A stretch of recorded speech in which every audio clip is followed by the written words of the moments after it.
All right. We are live, I think. Testing, testing. Looks good. Yes, looks good. All right, so live a bit early. If people show up, they show up. And yeah, gonna talk about some genetics today, maybe. I guess it depends on what questions people might have.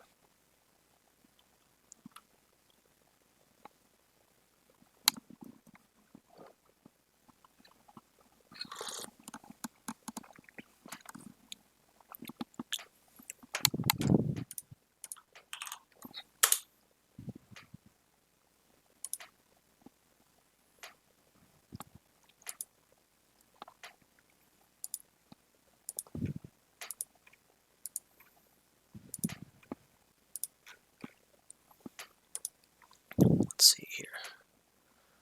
Made a couple posts. Hey, cute kitten pics. Very nice name. How are you doing? Make sure to follow. If you know my... Oh, wait. I was going to say, if you know my name, clearly I know you in real life. So you're someone that I sent here, but I realized, wait a second, I've got my name posted on on the stream. So I guess I don't know that.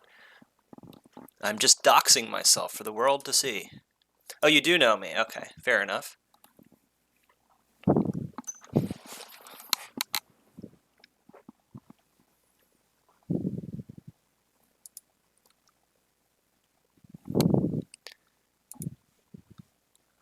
Let's see here. I need to spread the word a little bit more.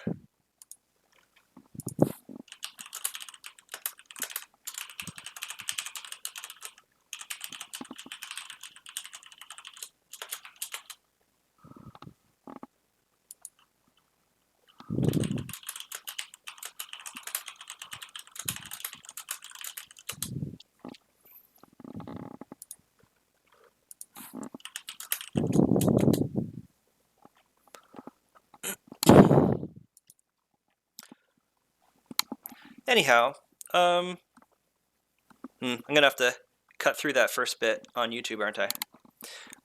But I guess the idea of what we're trying to do is we are trying to supplement students' education by providing, what am I trying to say? We're trying to supplement students' education and provide free tutoring / teaching kind of for anyone who wants it. We can help with homework type stuff, though I am going to try to not just like directly answer students' homework questions because that feels like maybe a little unethical and not in the best interest of students. But you know, if people have interesting questions, then we can attack them. No questions too small. I think sometimes the best questions come from the newest students. And yeah, it's the goal here for what we're doing is to basically plug the hole, or you know, I guess plug the gap in students' education a little bit, since yeah, this pandemic is kind of a problem. So we already did a stream kind of educating people about COVID-19. If you want to, you can check the video on that. That's in the video feed. I also posted it to YouTube. But yeah, I guess what we're going to be doing is talking about genetics today. If anyone has any questions, you can always feel free to ask it in chat, and when I get to a good stopping point, I'll pause and try to answer the question. But I think and also, we're still, this is super new. This is literally the first time we've done this. This is the first stream of like what we're actually intending to do. So who knows if, like who knows how well this is going to work. But I've adapted some slides that I use in a class that that I teach on SAT2 biology, or the biology subject tests. I've adapted that material and for this, for Twitch a little bit. But yeah, we'll have to see, because I do think that this material is maybe a little more advanced than regular biology. It moves way too fast, so there are going to be times where I have to pause and pull up a little whiteboard to really go through it at an appropriate speed. But yeah, anyhow, I guess, oh, hang on a second. Let me check some things before we get going. I want to make sure that I've got things set up the way I think I do. It would suck to stream for like, oh my god, how do we have 394 viewers? That can't be real. That's not real, is it? That can't be real. Anyways. Okay, well, whatever. If that is real, awesome. I don't think it's real. It feels like if there's only one person commenting in chat, it's probably not real. If you are commenting, if you are watching, you know, tune in and say hi. But all right, let's get going. So yeah, I guess we'll just go through genetics from the beginning. So the father of genetics is a good old guy named Gregor Mendel, pictured with all of his handsomely coiffed hair below. And yeah, he was a Franciscan monk in Austria. He originally wanted, so I always tell this to my students. Gregor Mendel, the guy who basically discovered genetics, he wanted to be a teacher and failed the exam. So, you know, that's how awesome teachers are. Even Gregor Mendel couldn't be a teacher. But anyhow, so he was a failed teacher who was studying peat plants while he was a monk at a monastery in Austria. And while there, he basically discovered the laws of genetics, which is pretty cool. Yeah, so, you know, 3 laws. People are probably pretty familiar with these overall. Law of dominance. Basically, this is probably the one that students usually even have some idea of before you even get to learning this. But the law of dominance basically says that you know, if you have one dominant allele and one recessive allele, the dominant allele covers up the recessive allele. So someone that has a recessive allele won't necessarily express the trait that that allele codes for. I just realized I don't think I've really defined alleles yet, but I think that's in a coming slide. Anyways, an allele is basically a copy of a gene, in case you're not familiar with that definition. And a gene is a portion of your chromosomes that essentially codes for a trait. So you can have 2 alleles for a trait because you've got 2 chromosomes of most of your chromosomes. And you know, if you're male, then you have 1 X and 1 Y for your X chromosomes. But anyhow, sorry, I'm getting a little off topic. But basically, your alleles determine your traits.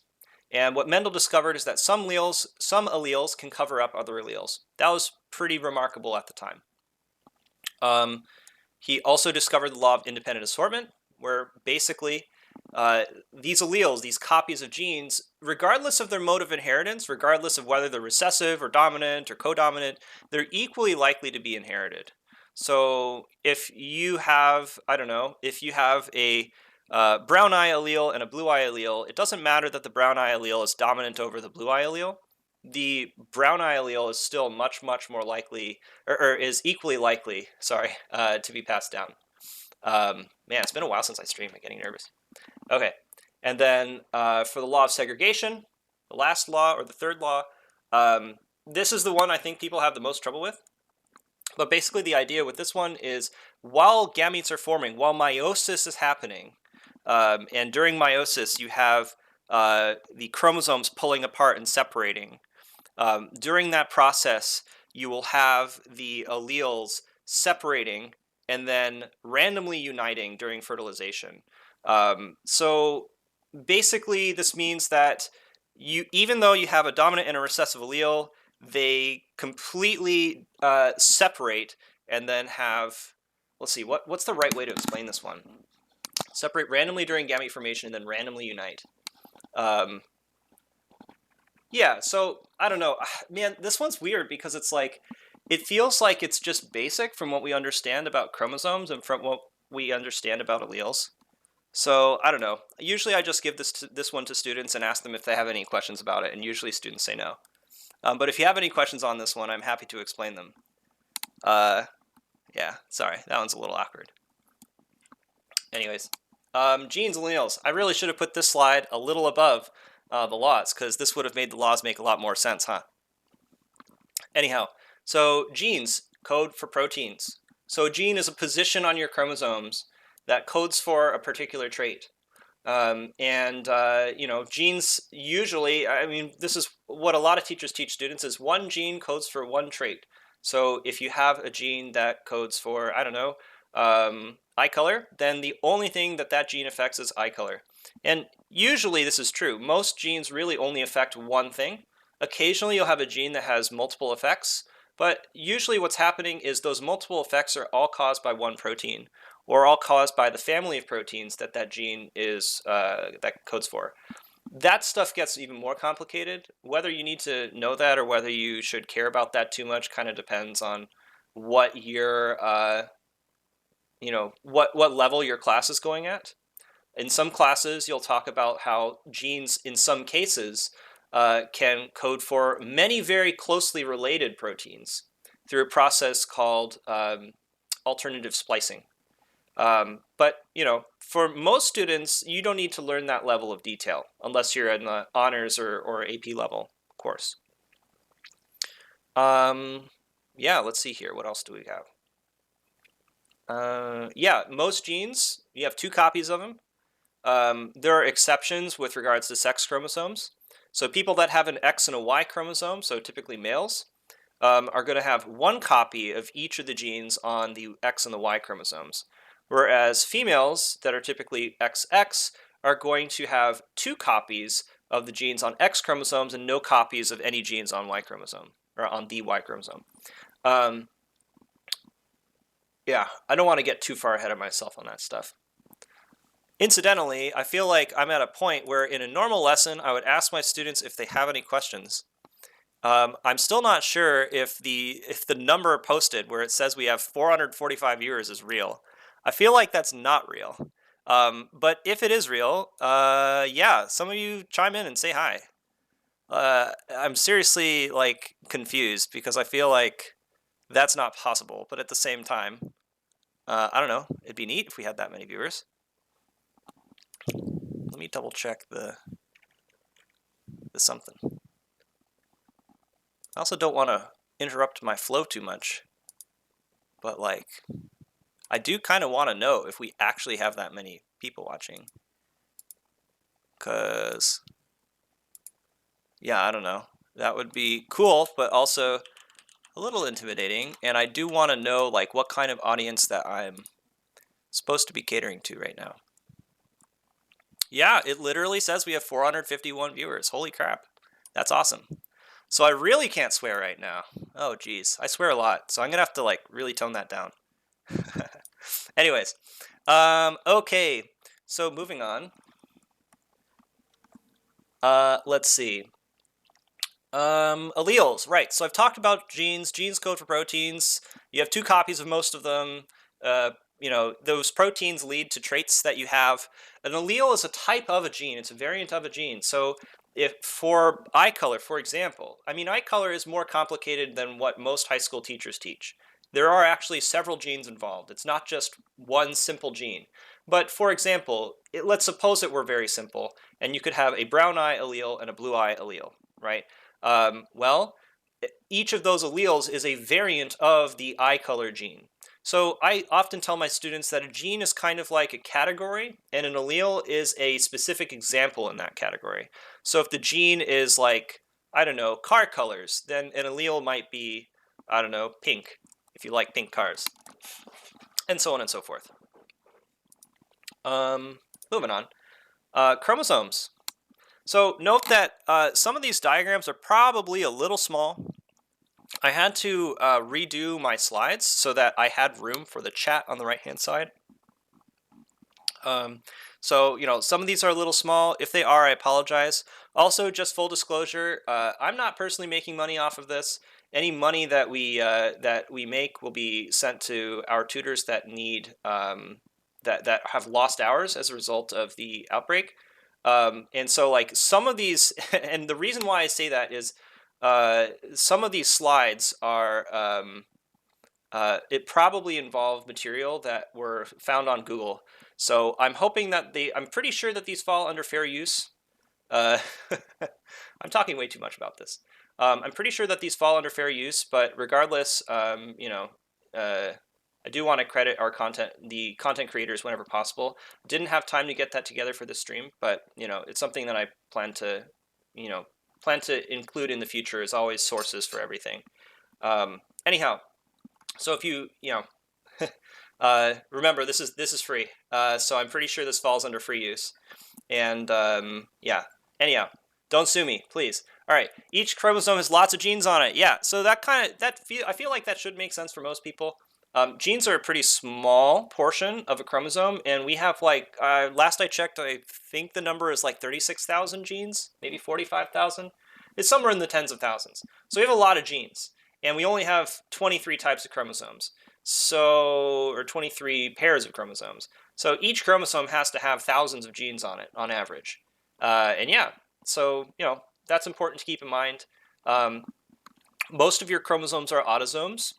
Autosomes are chromosomes that basically everyone has them regardless of what their biological sex is. So I don't know, most of your traits are going to be found on autosomes. This means that the majority of traits are not determined by whether or not you're male or female.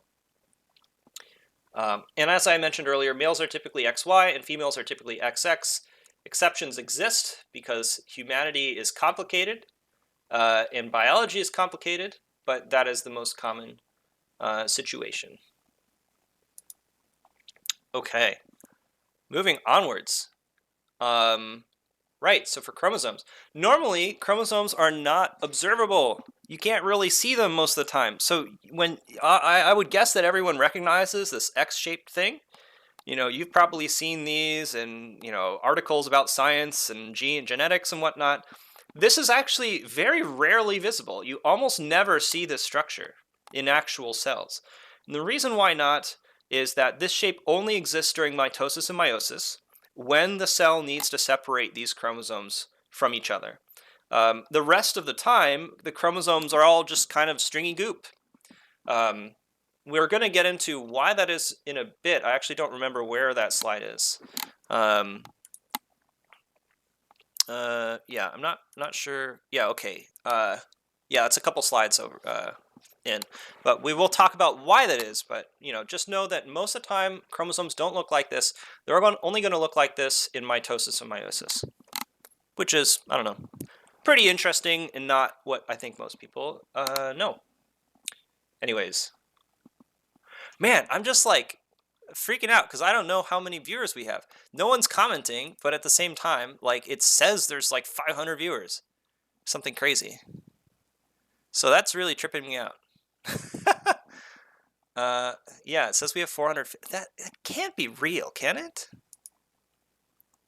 Well, whatever. All right, moving on. Chromosomes and chromatids. So yeah, chromosomes, independent units of DNA. This is actually, I think a lot of teachers, I don't know, I don't want to throw shade on teachers, but as a tutor, which is my day job most of the time, I work with a lot of students from a lot of different districts. And I find that this is an area that students often have huge misconceptions on. And it comes back to bite you as students because this topic comes up on most exams, and most people don't actually know it as well as they think they do. So I guess if you're going to pay attention, this is something you should pay attention to. Chromosomes are independent units of DNA. So what does that mean? Well, that means that if it's stuck to something else, it's not a chromosome. So like right here, we have two of these linear chromatids connected to each other. So that means neither of them are chromosomes. But if you were to pull them apart, suddenly now both of them are chromosomes. All right, they have to be independent. So right here, we have the single chromosome. It's got a top part and a bottom part and a centromere in the middle. That's considered a chromosome. It's at this point, I wouldn't consider it a chromatid, though probably some definitions would disagree with me there.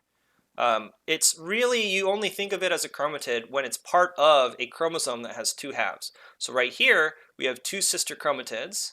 I don't know if you can see my mouse actually. Oh yeah, you can. Great. So yeah, you got two sister chromatids here. And together, this is a chromosome. And this is another chromosome over here. So this is really critical because like, if someone like boxes off half of this thing and says, is this a chromosome or a chromatid? The answer is it's a chromatid. But you take that same structure over here, right, and box that off. That's a chromosome. Okay, so like the definitions are tricky and annoying, but make sure you know them if you're studying the subject, because that will bite you in the butt if you're not careful. Okay, what's next? Right. Yes. What did it? Right. Yeah. So that's all explanatory, I think. Man, I thought I had more slides on that. Anyways, so Punnett squares. This is kind of jumping forward a little bit. We're going back away from like what are the the physical structures underpinning genes, and more talking about how those genes express. How can you know what genes you have, and so on and so forth. Most students have studied Punnett squares. So Punnett squares. In Punnett squares, you have hang on. I guess wait, what? Where did my slide go? Weird. I had an example here. All right. Well, tell you what. I guess I will show off my my little trick. So here. Boop. All right. Great. So I've got a little whiteboard that I can use, and basically, most people probably know Punnett squares pretty well, but in case people don't, we're going to review it real quick. Basically, a Punnett square is a way to show how many, like what are the possible outcomes from a particular cross of two individuals. So if, for example, we have, let's say the trait brown and blue. So let's say brown is capital B, and so capital B equals brown. Lowercase b equals blue. All right, so we got brown, we got blue. If I do, let's say, something along these lines. Well, hang on, before I get there. Let's say that we've got someone that has brown eyes, and they happen to have two copies of the brown allele.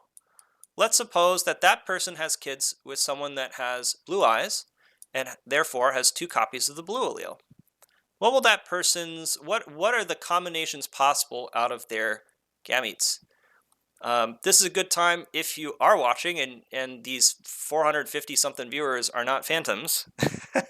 This is a good time to make your predictions and post in the chat. If you haven't made an account, make an account. Participate, right? This will be way better and more interesting for everyone. We've got people talking in chat. That'll make things, more engaging, more interesting, and make me feel less like I'm just talking at my screens. There we go, brown eyes, very good. Thank you, Flan. Awesome. Yay, let's keep this interactive. Yeah, and that's correct. So let's think about why that is. Well, first of all, we should probably explore a little bit what it means to have two capital alleles. First of all, if you have a capital allele, that usually means that it's a dominant allele. So capital B stands for brown, and brown is therefore dominant. So if I have two copies of the dominant allele, that person's going to have brown eyes. Now, what I've done here is kind of note that here we have what's called a genotype. All right. The genotype basically are the alleles that you have present in your cells. All right. So if you have a capital B genotype, that means that, basically every single one of your cells has one copy of each of the copies in their cells are going to be the capital B brown allele coding copy. And then the genotype codes for the phenotype. So basically, the genotype determines the phenotype, is the way I would think about it. All right, so if you have brown eyes, well, let's rephrase this. Having brown eyes doesn't make you have capital B, right? Capital B makes you have brown eyes, let's say. Okay, that's the way you should think about this, is that genotype causes phenotype. It's a causative relationship. Let's look at another one. Let's look at lowercase. So, blue allele. Probably everyone kind of has an idea of, okay, if I have two blue alleles, we should have blue eyes. That makes sense, right? How would you have brown eyes if you only have blue alleles? So it makes sense that you'd have blue eyes. Okay, so again, the genotype here would be lowercase b, the phenotype would be blue. But then you have that middle ground, right? What if you have capital B, lowercase b? And this gets back to what we were talking about earlier with what does it mean to be dominant? What does it mean for a trait to be dominant? This gets back to Mendel's law, the first law, the law of dominance. So the law of dominance would say, okay, if we have a capital B, whatever that is a dominant allele, and it only needs one copy to be expressed.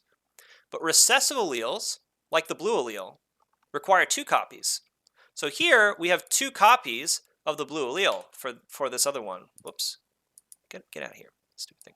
All right, so here we have two copies of the lowercase b allele. So that means, hey, this individual is homozygous recessive. Oh man, I just threw out more vocab terms. Oh, it's been a while since I taught this from basics. But so this individual here has two lowercase alleles, and they're going to have the blue phenotype.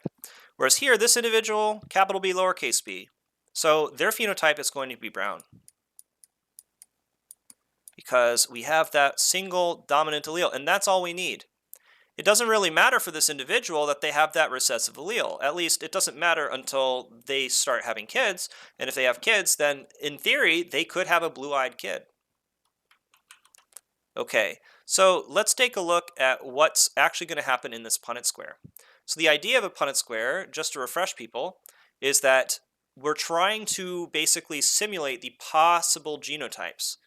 The possible genotypes and the possible phenotypes, the possible traits that you could observe in the offspring of this cross. We want to know the chance, for example, that this cross will produce blue-eyed offspring or brown-eyed offspring. So what we do is over here on this side, we put the gametes. So gametes, basically, that's a fancy word for sex cells. So that could include egg and sperm cells. And basically, the gametes are going to include one copy of each of the genes up here, right? So, this individual, this will be like the mother, let's say, if we're going, on the left-hand side. Here, let me move that a little bit. So we'll have the mother, let's say she's the one with brown eyes. And then over here, we would write, okay, what are the possible alleles that this individual could produce? What are the possible gametes they could produce? And the answer is, well, you just separate them out. We could pass on this B here, or this B here, right? So that's where these alleles are going, is we've got one copy here and one copy there. Okay. Oops. Oh no, what did I just do? All right. So let me, redo that. Why is it not letting me do the thingy? There, yeah. Same thing over here. So same sort of thing. That one goes there, that one goes there. I'm guessing this is review for most students, but you know what? I'm going to cover this from the ground up. We've got lots of time. Unless someone asks questions that they want me to answer, which I'm happy to interrupt what I'm talking about and answer. Again, the idea is that we're kind of theming these lessons, but ultimately I want this to be really interactive. Make an account, comment, follow, all that stuff.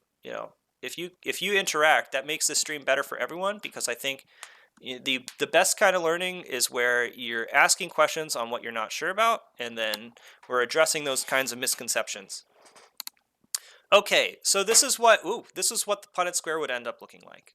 So we end up with 4 of the same kind of gametes, or 4 of the same kind of genotype in the offspring.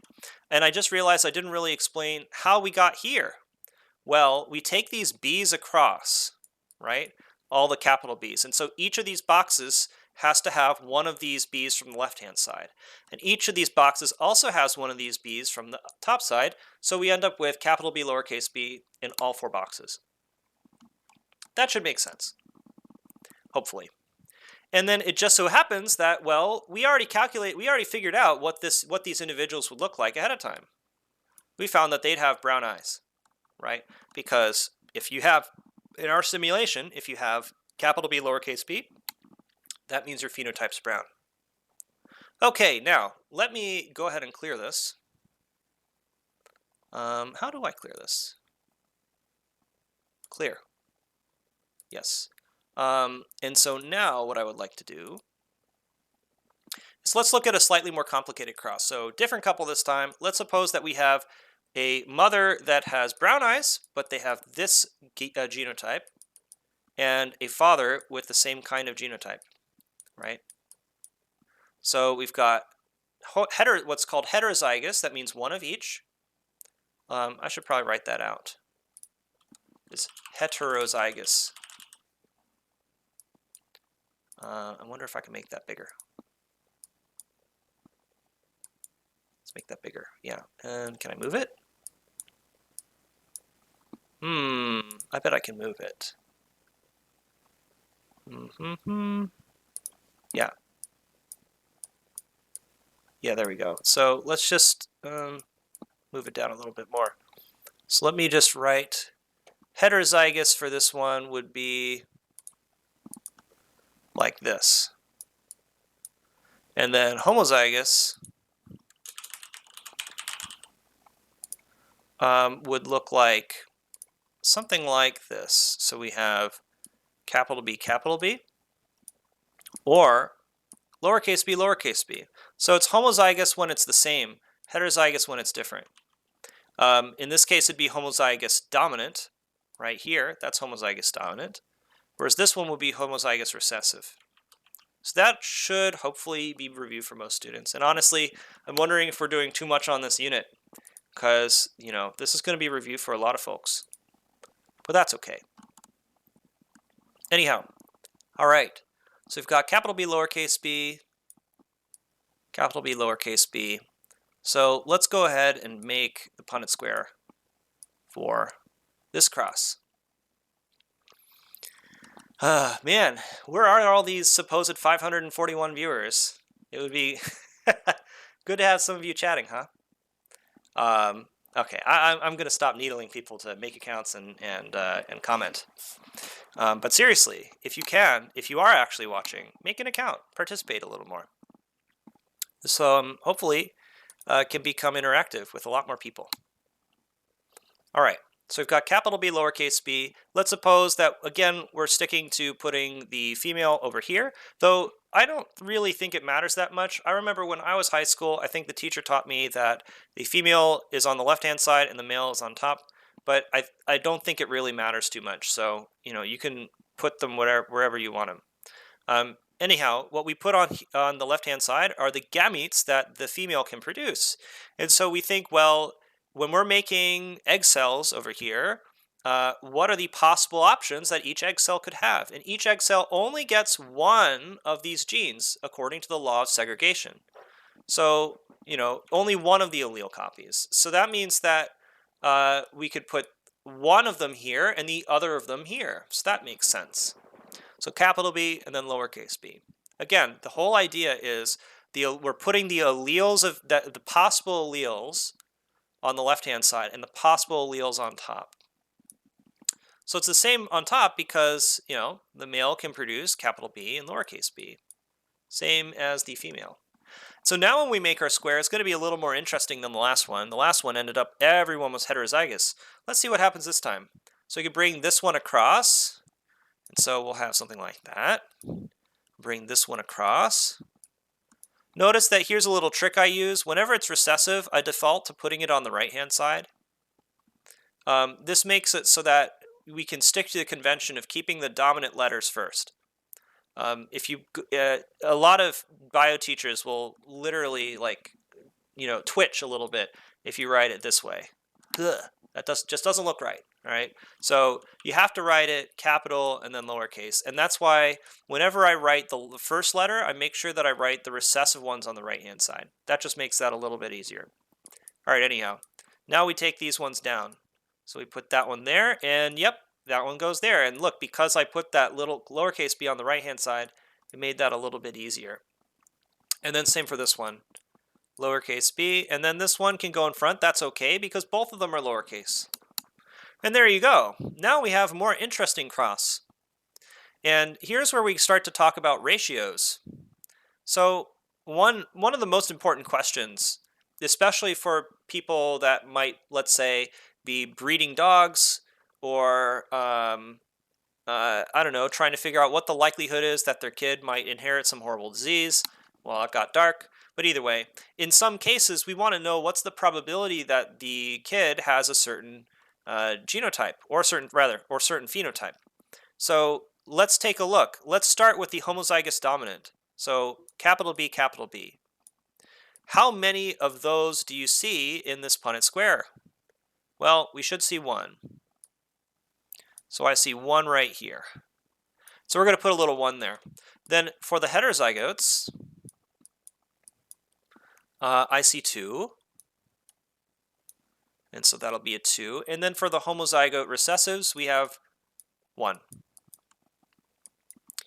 Okay, and that one's right here. So good stuff. All right, now why did I should not have circled those. There we go. So 2, and then let me do that. Otherwise, it looks kind of weird. All right. Now, so this is what's called a genotypic ratio. I guess I will write that out above it. Genotypic ratio. All right. And the whole point of writing this genotypic ratio is that it kind of tells us what's the chance that if you have capital allele, or what's the chance that you would have a homozygous dominant set of traits or set of alleles. And that would be 1 out of the total number. So 1 out of 1, 2, 3, 4. The chance that you would be a heterozygote would be 2 out of 4, or 1/2. So that's a genotypic ratio. I'm going to erase some of this so I have a little bit of room to write about the phenotypic ratio. Let me erase all that stuff there. This is a great time for questions, by the way. Anyways, phenotypic ratio. So phenotypic comes from the word phenotype, and we know that phenotype is what trait you actually express. So genotypes are what actually, what alleles you have, whereas phenotypes are what you express. So the phenotypic ratio is usually going to be something like brown to, we would think about it in terms of traits. So we'd have maybe brown, and we could have blue, right? And so how many individuals here do we see that are brown? And that would be, well, this one definitely, because having 2, I guess I should rewrite this. So capital B equals brown, and lowercase b equals blue. So here, this one's definitely brown. They have 2 brown alleles. So that's 1 for sure. And then over here, this one and this one also will be brown because, well, they have a brown allele, and because it's a capital letter, or rather, dominant alleles are written as capitals, so we know that brown is the dominant allele. So, okay, that means that 1, 2, 3 of these will express the dominant trait, which is brown. So that'll be a 3 over here, and only one of them over here, only one of them will be recessive. So that's kind of interesting. From these parents, both of these parents are brown, right? Both these parents are brown, but they had a blue-eyed kid. That's possible. Yeah. So I'm pretty sure, based on what I know about my parents, my dad had brown eyes and my mom has blue eyes. So I'm pretty sure that my genotype is something like this. Capital B, lowercase b. And so if I had kids with someone that also had that genotype, it would be possible for me to have blue-eyed kids, which is pretty cool, I guess. I don't know. It'd be kind of weird to see an Asian with blue eyes. There aren't very many of those. Okay. All right. What next? What next? I don't know. I guess my question for people is, how much of that makes sense and how much of that doesn't make sense? And is there anything you want me to review? I guess I've decided to go through this topic from basics. So I think I went through it a little faster than what someone who's really learning this for the first time would need, but probably quite a bit slower than someone who really knows it well would need. So I don't think I calibrated things perfectly. But, you know, if you have questions, now's a great time. I think for now I'm going to skip dihybrid crosses. But yeah, here's an example of genotype and phenotype. Remember, the genotype is your genetic profile. Your phenotype are the traits you actually express. So phenotype is what you observe. You never really, I mean, when you look at someone and you're observing their traits, you'll have an idea of what their phenotype will be, and based on the phenotype, you can guess at their genotype. But, you know, generally speaking, what am I trying to say? Phenotype is dependent on the genotype. So if you know someone's genotype, you could figure out their phenotype usually. But the other way around is really hard. At least if they express the dominant phenotype,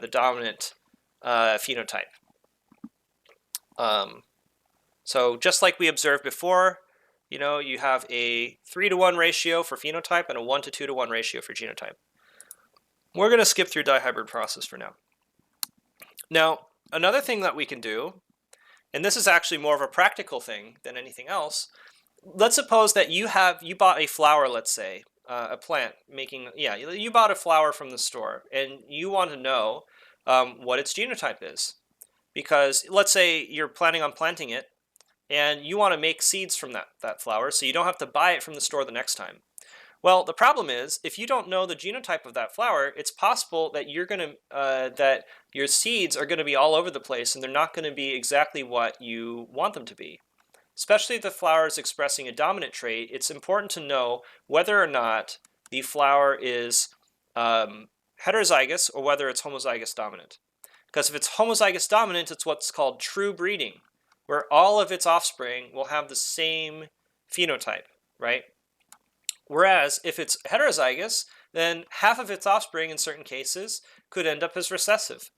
So this really makes a difference as far as whether, you know, if you're planning on breeding something or, you know, making more seeds of something, you have to care about the genetics because it will affect how well you're able to do it or whether you're able to do it reliably the way you want to.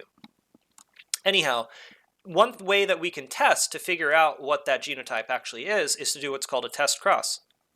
So if I have a homozygous, let's suppose I have a unknown individual, an unknown plant that has purple flowers. I'm actually going to pull up the whiteboard again. So let me clear this because this is getting a little cluttered. So let's suppose that we have a purple flower. All right, so we've got, ooh, I could even write in purple. That's kind of cool. So we know that this individual is purple, but we don't know what their second allele is, right? We know because they are purple, right? Or this flower is purple. And so because it's purple, we know that one of its alleles has to be that dominant purple allele. Because in our simulation, we're going to say that P stands for purple, and lowercase p stands for white.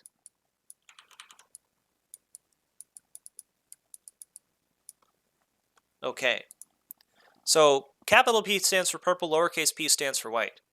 So we have this individual. It's purple. That means that we know that one of its alleles is a capital P, but we don't know what that other allele is. If it could be capital B, capital P, like that, in which case, great, it's homozygous dominant. And I guess I'll type that one out because it's easier. So this would be homozygous dominant, right? The other option, the other option is it could be capital P, lowercase p. And this individual would be heterozygous, right? Homozygous dominant, there's homozygous, it's two of the same. Dominant, meaning there's two dominant alleles. Heterozygous has one of each, one capital, one lowercase. Okay, So we really don't know which one it is because we can observe the trait. We know it's purple, but it could be either of these cases. So how can we tell which one it is? Well, the secret is to take our cross, all right, to take that purple, take this purple plant that we don't know much about and cross it with a plant that we do know what its genotype is. But specifically, let's cross it with a plant that's lowercase, or homozygous recessive. Let's see about what will happen if we do that. Let's make 2 Punnett squares. All right. And I guess I'm going to be a little more careful about my color usage here so I can make things obvious. In fact, really, this PP should be black, or I wish I could write it in white, but that's not going to look good. So what we're going to do is we're going to say we've got this this homozygous recessive over here. Man, it's really hard to write recessives that look like recessives, but I'm going to do my best. And over here, we have this purple individual. Let's suppose that they are homozygous dominant, right? So what's going to happen is all of the individuals, if you draw these across, all of them will get a dominant allele from the plant that we're testing, right? If this is the case, right? Because you bring those across. And then we can bring these white alleles down, and you'll have this kind of situation. Which, what will that result in? Well, that'll result in 100% purple with that cross. But there's another option. What if instead we still use that test cross, that's recessives, but instead this parent, it could be that heterozygous individual, right? It could look like that. And if that's the case, then, well, once we do the cross, we're going to bring this over here. Let me draw the lines. I forgot. Right, oops, I didn't want purple, I wanted brown, black, there we go, okay. So we'll have something like this. So yes, we'll bring it across this way, I'll bring this across this way, but then, well, we're going to bring these down, right? So what's going to happen is, instead, this is going to result in a very different Punnett square. Originally, we have like if the individual is homozygous dominant, you'll have results where 100% of the offspring are purple. But if the individual is heterozygous, you'll have 50% purple and 50% white.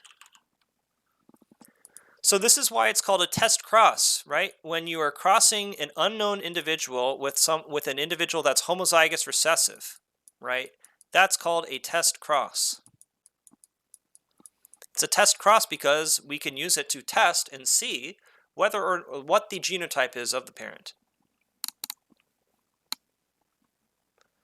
Pretty useful, actually, and geneticists and farmers and agriculture, I don't know, horticulturists and anyone who's trying to breed things, plants or animals, to produce what, you know, to get specific characteristics is going to be relying on test crosses in some cases to determine genes, at least until genetic sequencing becomes extremely fast and efficient and awesome, but we're not quite there yet. So hopefully that makes sense for people. Anyhow, so that's what's going on here. Moving on. Okay, now we're talking about types of inheritance. So, hang on a second. I want to check something real quick. Wow, 579 viewers? I feel like a lot of those have to be embedded views. That's the only way. Otherwise, we'd have a lot more people. A lot of those have to be embedded views, I think. That's my bet. But anyhow, it's okay either way. So, let's see here. Also, wait a second. Is it? Okay, good. Just checking to make sure it wasn't followers only. All right.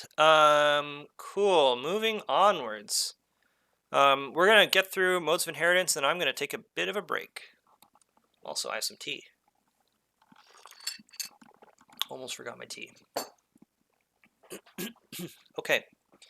Right, so simple dominance, we've been talking about this one. Pretty much everything we've done today has been talking about simple dominance, where you only require one dominant allele for expression, but recessive alleles need two copies, or at least the absence of the dominant allele, in order for them to be expressed.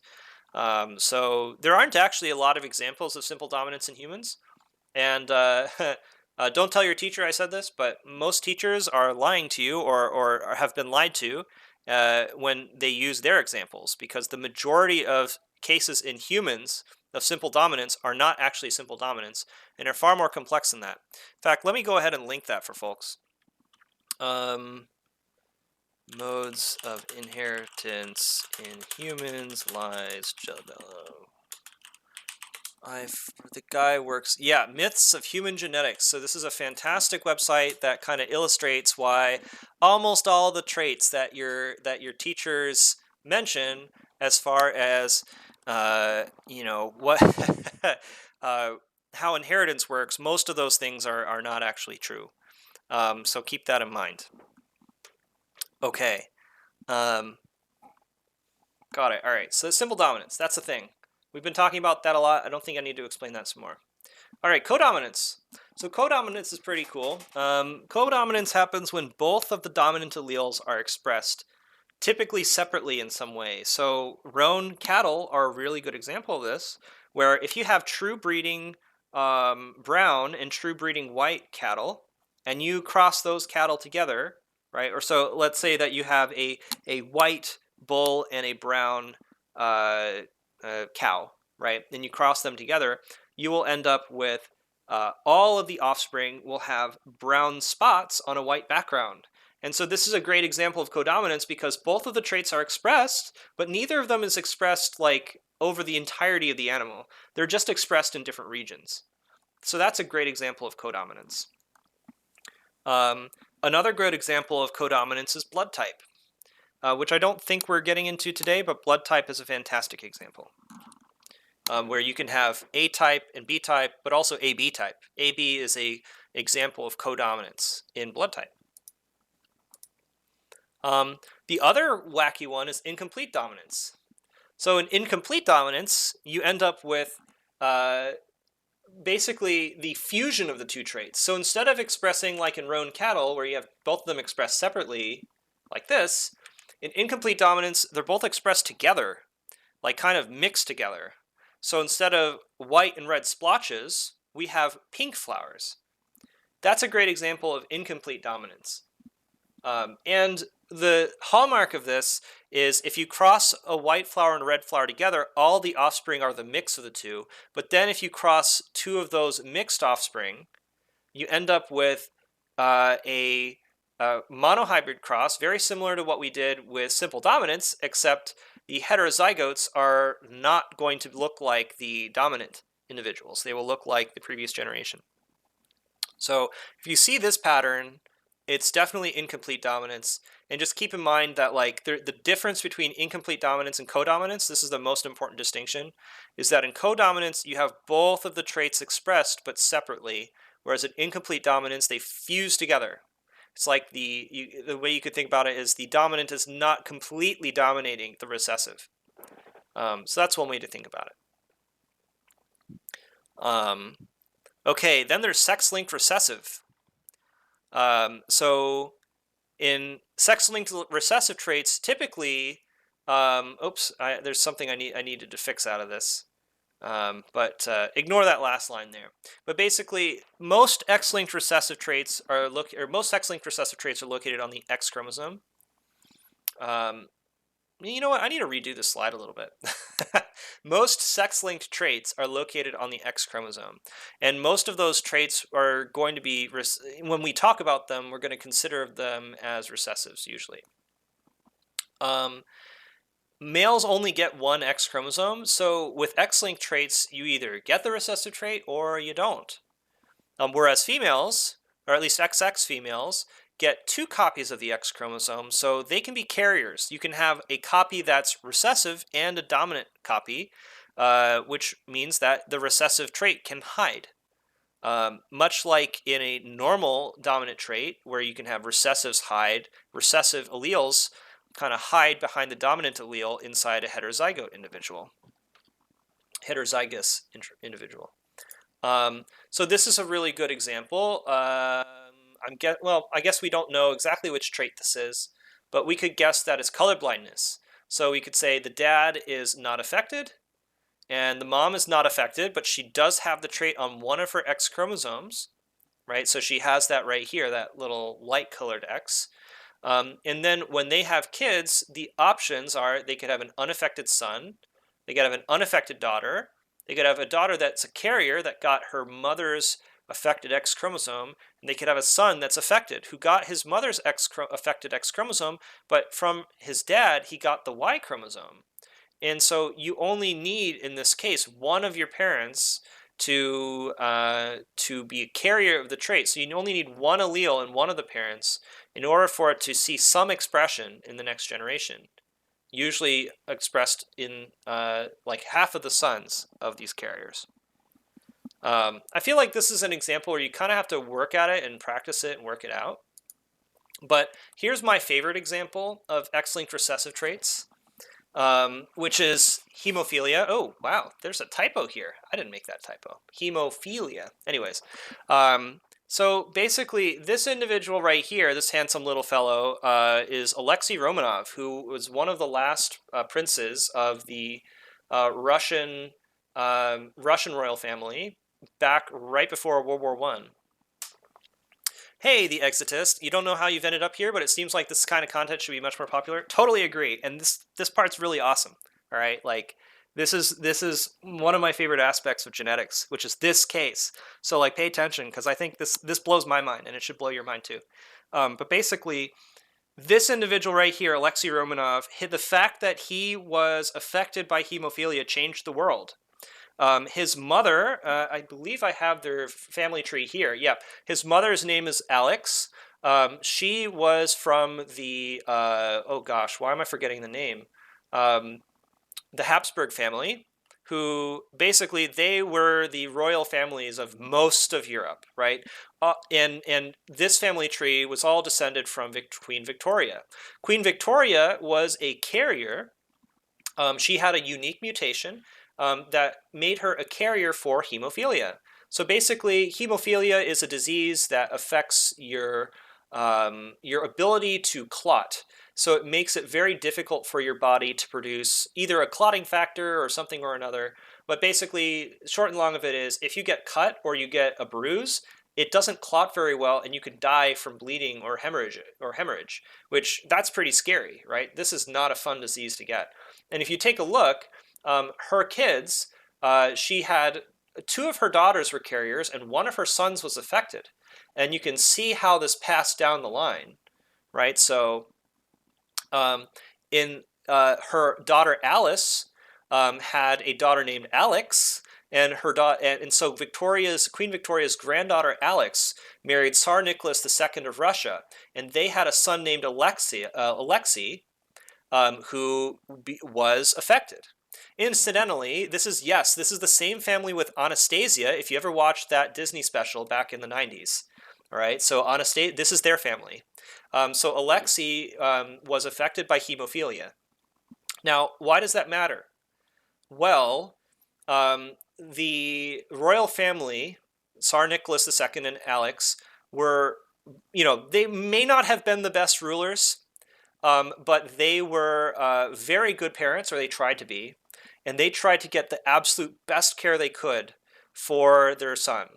And so they brought in all the best doctors, and all the doctors, I mean, they didn't really understand hemophilia at this point. So they were trying to prescribe Alexei, they were trying to prescribe him aspirin, because aspirin was the new wonder drug, right? At the time, aspirin had just been discovered and it was treating all sorts of things and people were excited about it. Well, guess what? Aspirin's a blood thinner.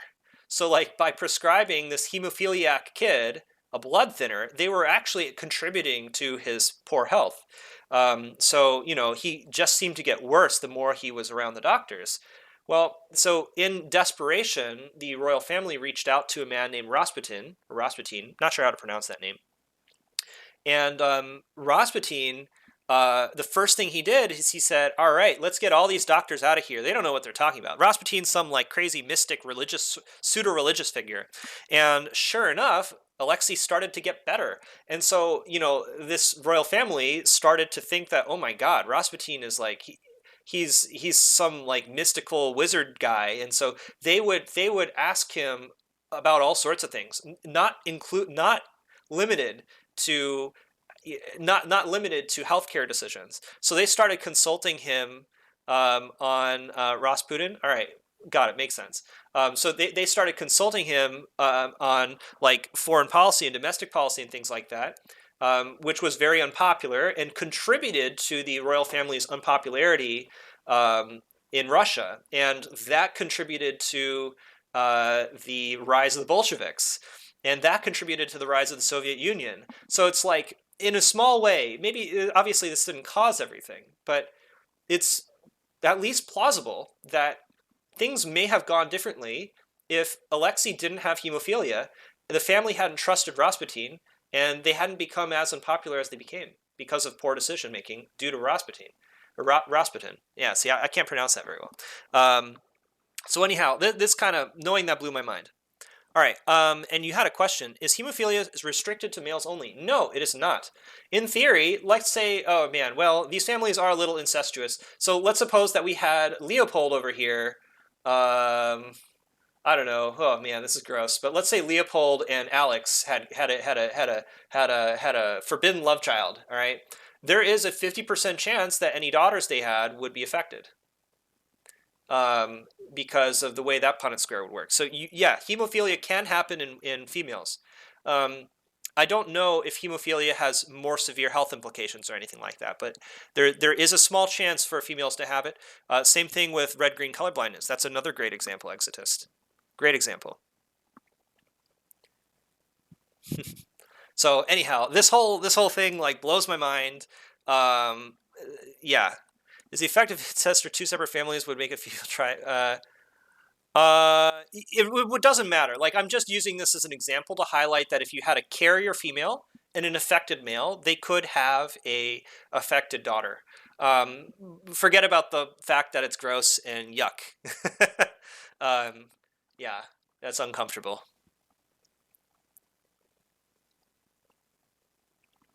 But yeah, good questions. Keep them coming. Keep the questions coming. It makes this more engaging, more interesting. Keep that. Keep I want more of those. Okay, so multiple alleles, yet another form of inheritance. So there's a lot. There's a lot of these. We started with simple dominance, and then we talked about codominance and incomplete dominance and X-linked inheritance. Um, and so now we're up to multiple alleles, and this is honestly a really important and common one.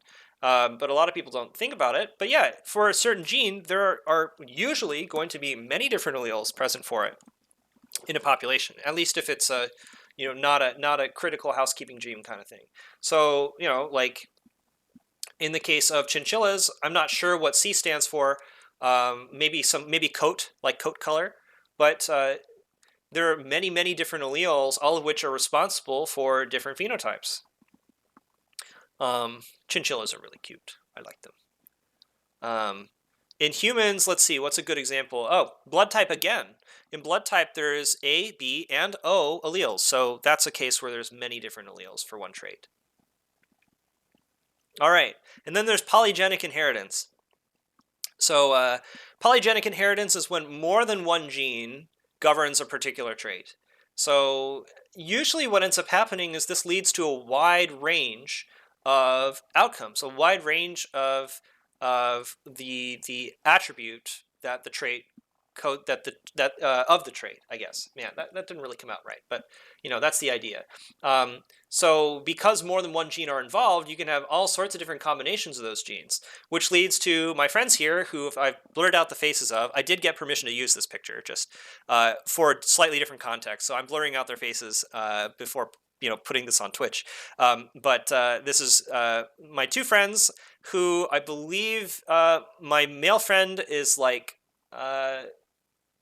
what, 6'7" or 8, and his wife is, I believe, like 4'11". So, and so height is a really good example of polygenic inheritance. There's many, many, many genes that affect it. There's when you start growing, or when you hit your growth spurt, how big are your bones, how stretchy is your connective tissue, how fast do you grow during your growth spurt, how long does that growth spurt last, all sorts of things like that. Many, many, many different traits affect polygenic inheritance. Um, and just so happens that my male friend, who I will not name, got he won the lottery, I suppose, as far as getting really tall is concerned. So that's kind of a fun example. This is a pretty wacky form of genetic inheritance that is not. I don't want to spend too much time on this because I think most students aren't going to find this useful. But epistasis is a really good example where some genes can completely mask the expression of other genes.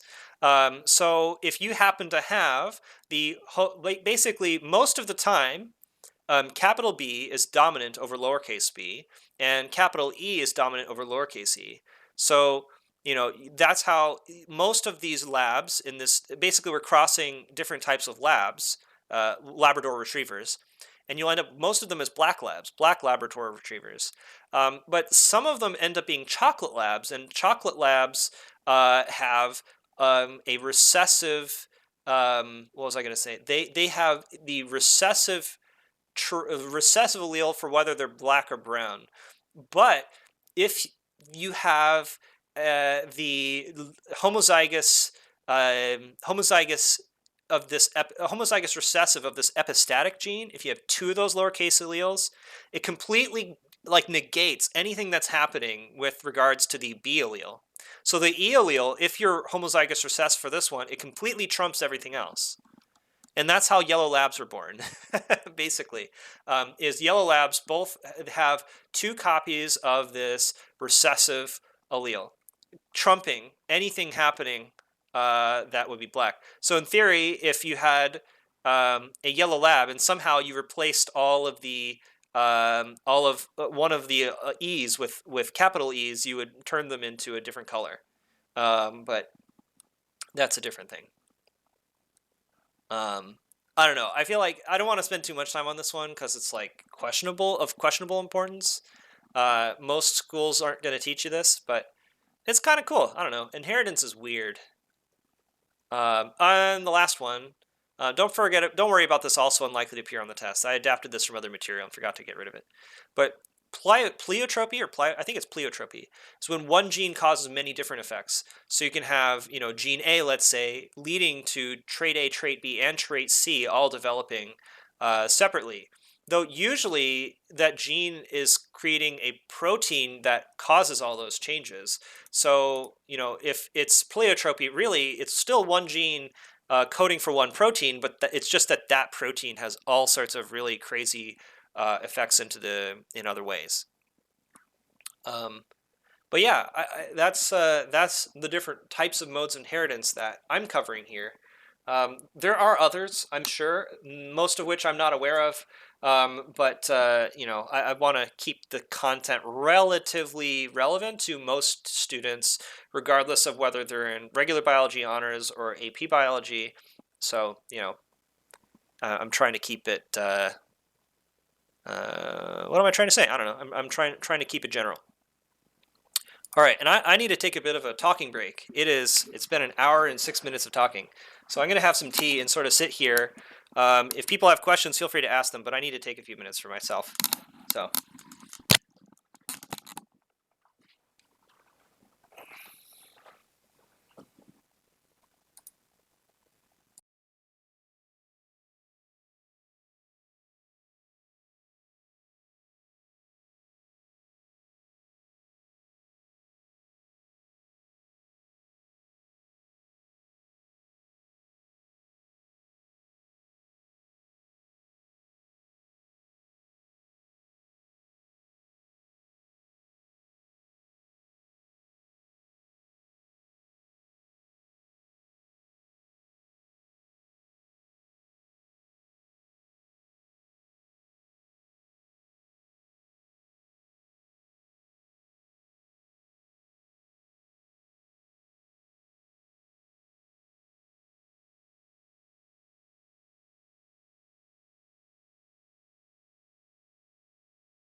There we go. All right.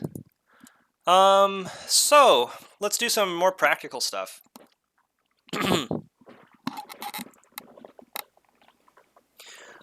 More practically, let's look at some examples of what are called pedigrees. I kind of used a pedigree a little bit ago to illustrate that example with Alexei Romanov. And here's that same example here. And I think it's interesting to look at what he and his four sisters look like. So first of all, before we do this pedigree, let's take the Nicholas II and Alexandra, and let's what was I going to say?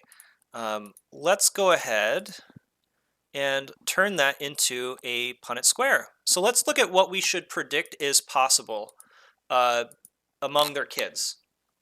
All right, so I'm going to pull up my whiteboard.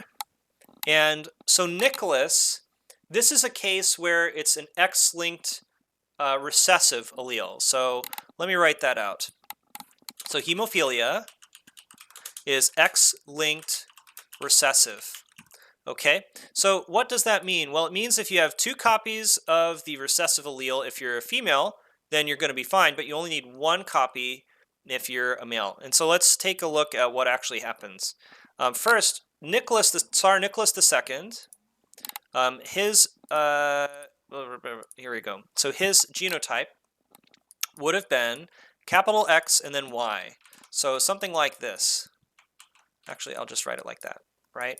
And his wife, Alex, would have had 2 X's. But one of her X chromosomes would have been affected. So usually what we do when we're working with X-linked traits is we put a little lowercase n beside it to indicate, well, I'm going to do a capital N to indicate normal. And Alex was normal, so she must have had 1 copy of the capital allele, the dominant allele, the normal allele. But she would have had a lowercase here, right? Because her second chromosome had that same affected allele that her grandmother, Queen Victoria, had.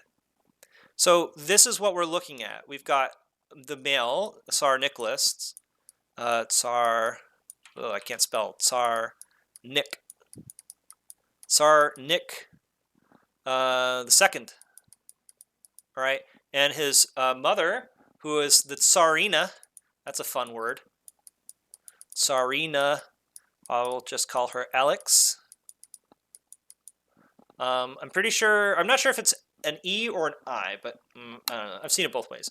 Anyway, so we've got Tsar Nick and we've got the Tsarina Alex, and let's simulate what their kids could look like with regards to hemophilia. So I'm going to put, it doesn't really matter whether you put the male on the left or the top, really doesn't matter. I'm going to put the Tsar on the left. So Tsar Nick, we're going to put him over here. I'm sorry for disrespecting your name, Mr. Nicholas. So we've got X sub n, the capital N, and then we've got a Y for this Punnett square. Those are the possible alleles that he could make. And then Alex, let's take a look at what her alleles would look like. Well, she could produce a normal allele, or she could produce this mutated hemophilia allele. And then let's go ahead and cross these, look at what the cross produces. So again, let's take the left and move it over first. So X sub n, like that. And then Y usually comes after X, so I'm going to put it over here on the right hand side. And then let's move Alex's alleles down. So we've got X sub n and X sub n. And then, well, this one, let's see, this is the recessive allele. This is the one we care about, right? So here it ends up in this individual and then over here. All right, great. So now we have this Punnett square depicting Tsar Nicholas II and Tsarina Alex. It depicts what could happen with their kids. And so if we go back to, and so actually let's look at this, the ratios first. So here, this individual, those individuals are homozygous dominant, non-carriers. So we're just going to call them normal, right? Normal females, because there's 2 X chromosomes, right? So that's that box. This individual right here, let's see. So it's a he for, or at least, yeah, because of the Y chromosome. And so then over here, this one will be a normal male. That should make sense too.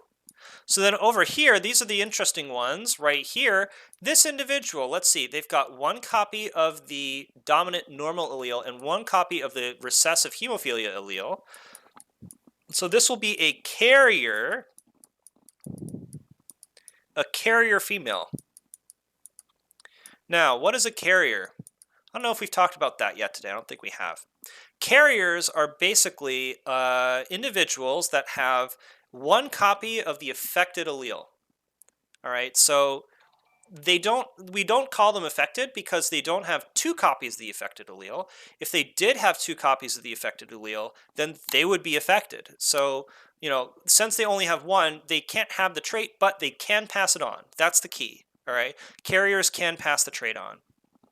And then here, this is, this individual has 1 copy of the recessive allele, but there isn't a dominant copy to override it. So this male is affected.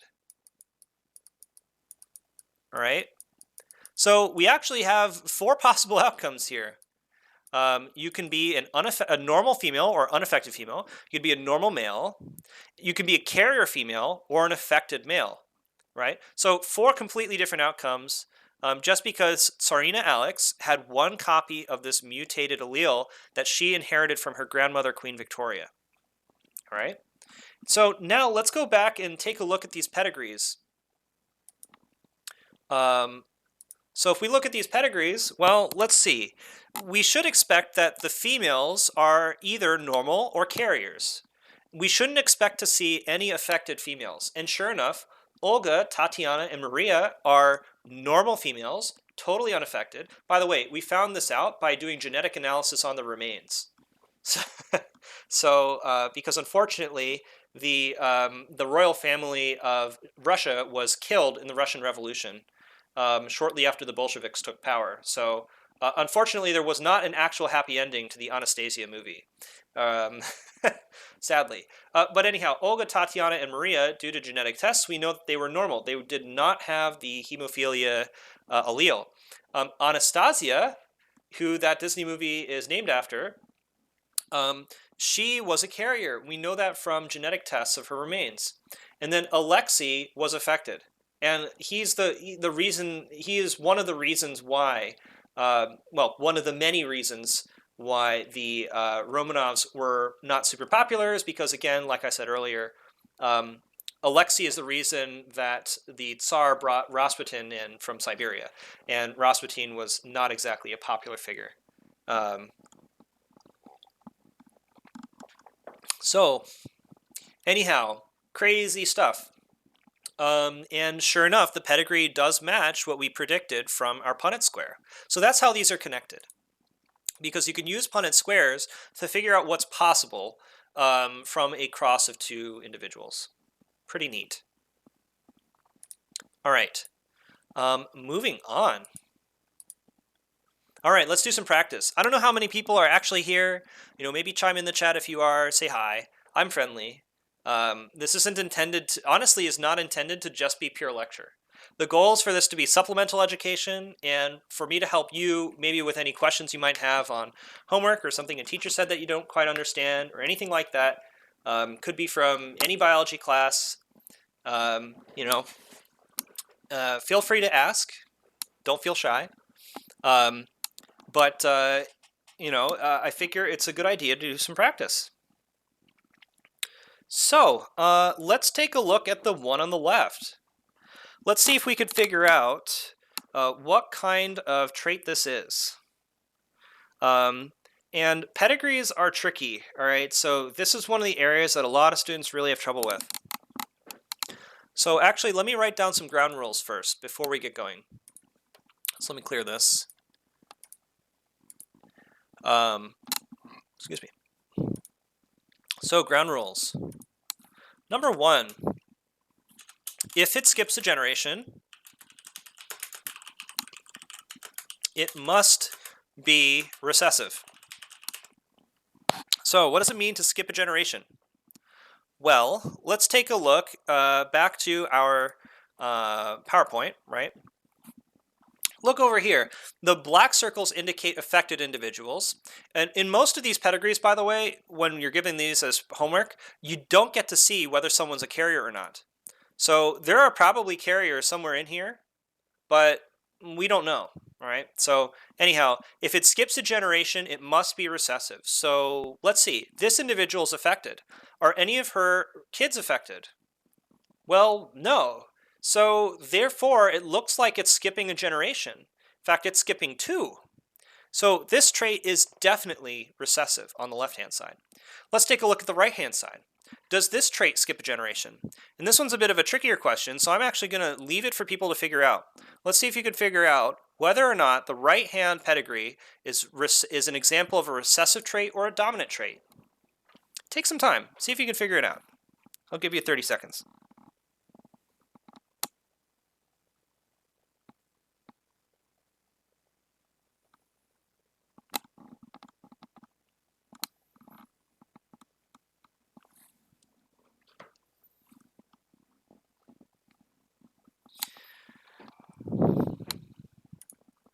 Thanks for the follows, by the way. I've been trying to not comment too much on the follows, so I feel like it breaks the flow. But thank you. I do appreciate it. I hope you stick around. And I am planning, by the way, for people that are watching, we're going to be back every day from 1 to 3, at least for now. We might change schedules to start doing this a bit later once schools really start reopening, because I know a lot of schools have closed between for like the next week or two. So the idea of what we're doing is to serve as kind of supplemental education for people. And if schools are reopening and their lessons are during normal school hours, then we will probably switch to what you call it. We'll probably switch to a time in the evening or something. So anyhow, all right. So let's take a look at this pedigree on the right hand side. At first glance, I think most people say that it does not skip a generation. If we look on the right-hand side, well, number 2 is affected. Both of his sons are affected, or her sons are affected. And then her son's offspring here are affected. So like on the right-hand side, it's not skipping a generation. So it looks kind of like it's dominant. The problem is it is actually skipping a generation on the left-hand side. 2's daughter is unaffected. And her son is also affected. So that means that we skipped through 4 to get to 10. So therefore, this is definitely an example of a recessive pedigree, though it's a bit trickier than the one on the left-hand side. So the lesson here, if you're trying to figure these out on your own in the future, make sure you check every family tree. If you only check one branch, then you're likely to get this wrong. So double check everything, make sure. But if you see any skips, that means it's recessive. So that's the first thing. The next thing, let's see, let's switch back to our whiteboard. So the next is number 2.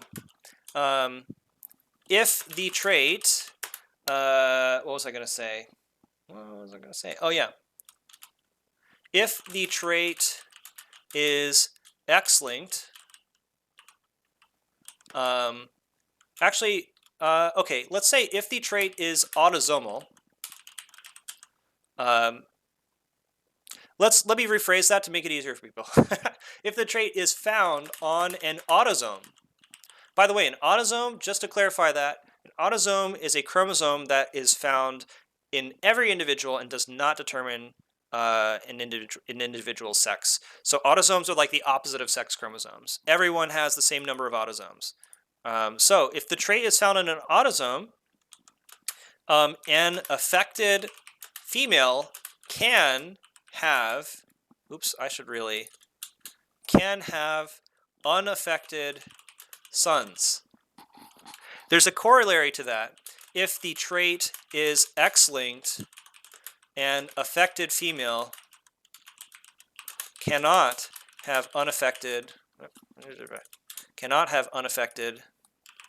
sons. So this is a tricky one, but let's think about why. So if the trait is found on an autosome, thank you, Dimmick. Um, uh, yeah, anyway, if the trait is found on an autosome, basically what does that mean? Well, okay, so that means that what sex you are does not affect your expression. So if it's found on an autosome, then an affected female, let's suppose that she, like it doesn't maybe I should phrase it like this. If it's found in an autosome, it doesn't matter if it's a female or a male that's affected. You'll have something like, I don't know, lowercase b times, let's say if we've got something like this. Right?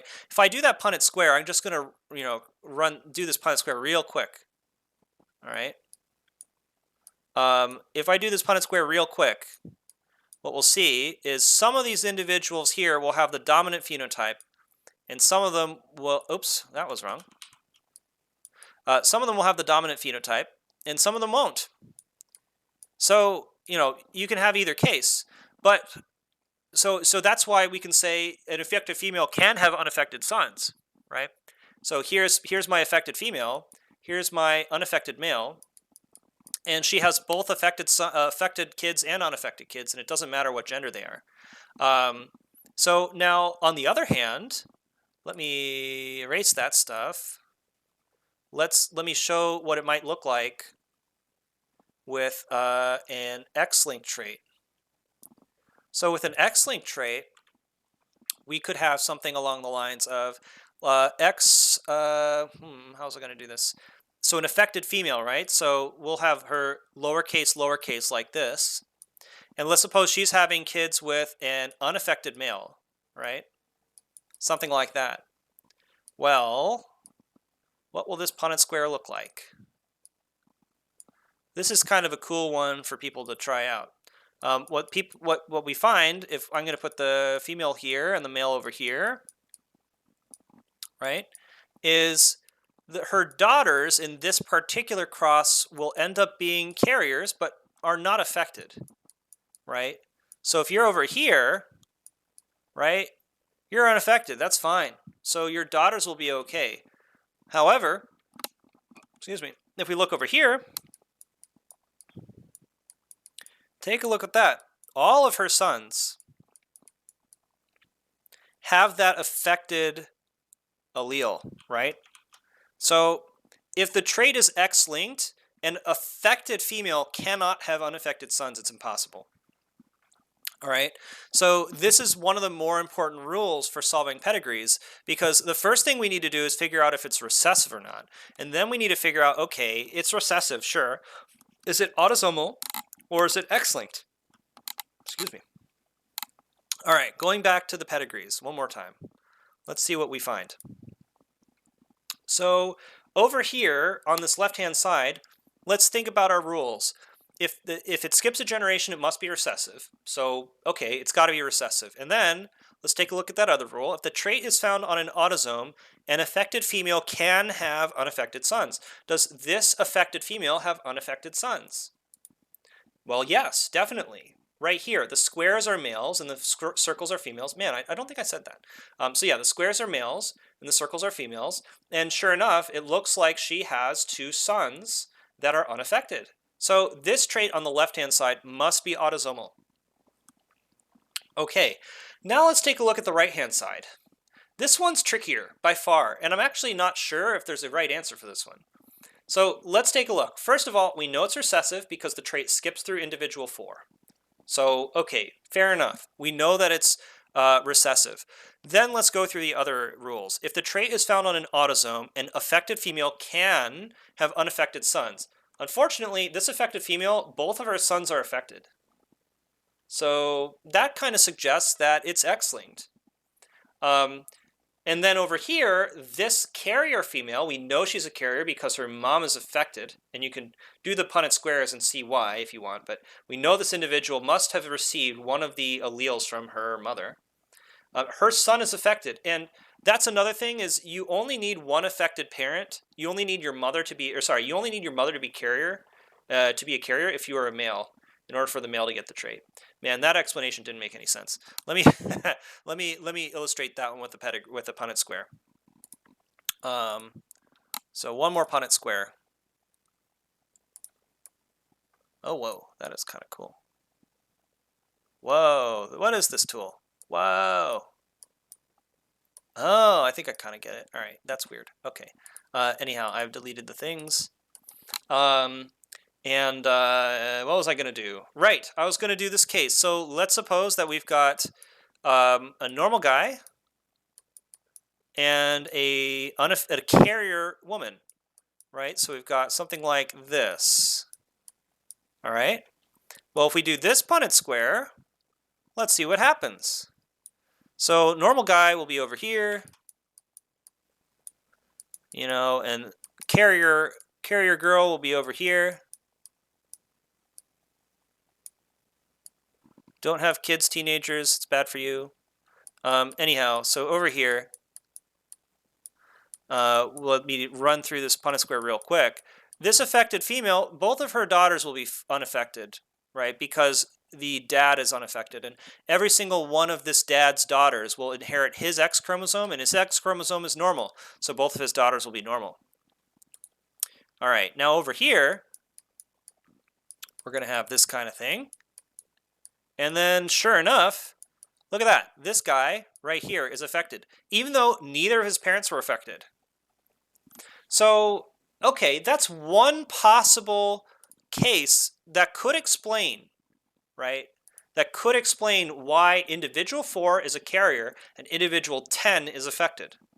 So that could make sense. It could be X-linked. Then again, if individual 3 is a carrier, then it could still be autosomal. But it would also require individual 1 to be a carrier. So this is one case where there's really no great answer for this. It seems pretty likely that this is a case of X-linked inheritance, but it's actually not 100% sure. And that's something you kind of have to accept with some of these. Is unless you run into one of those rules, one of those 2 rules that I listed, right? That either if it skips a generation, it must be recessive, or this pair of rules here, right? Then if you don't run into one of those cases, often these pedigrees are a little bit uncertain, and you can't be 100% sure one way or the other. You can only deal in like probabilities. So to me, I would be pretty likely to say this trait is probably X-linked. But the reason why I have question marks is there's a not too implausible way to figure that, okay, no, it's not X-linked, it's autosomal. The problem is, in order for 5 and 6 to be affected if it's autosomal, individual 1 would have to be a carrier. Otherwise, how would 5 and 6 get 2 copies of their alleles, right? They would have to get 1 copy from their mom, that's easy, but then 1 copy from their dad. So that would require dad here to be a carrier. And the same thing with 10, that would require individual 3 to also be a carrier.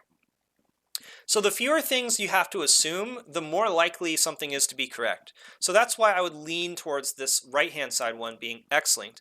But again, we can't be 100% sure here. Hopefully that makes sense to people. Any questions on that one? That's a kind of a tricky example.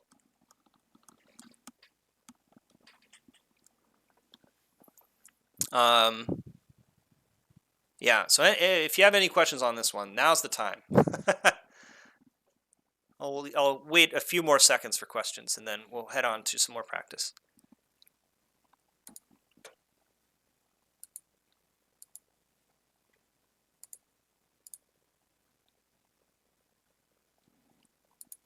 All right, well, let's do the next one. So sex-linked or autosomal? Let's see. First question for you is, does it skip any generations?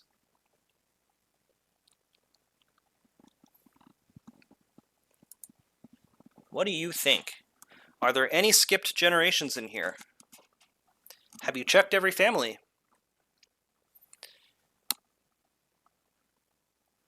And the answer is no, none of the generations are skipped.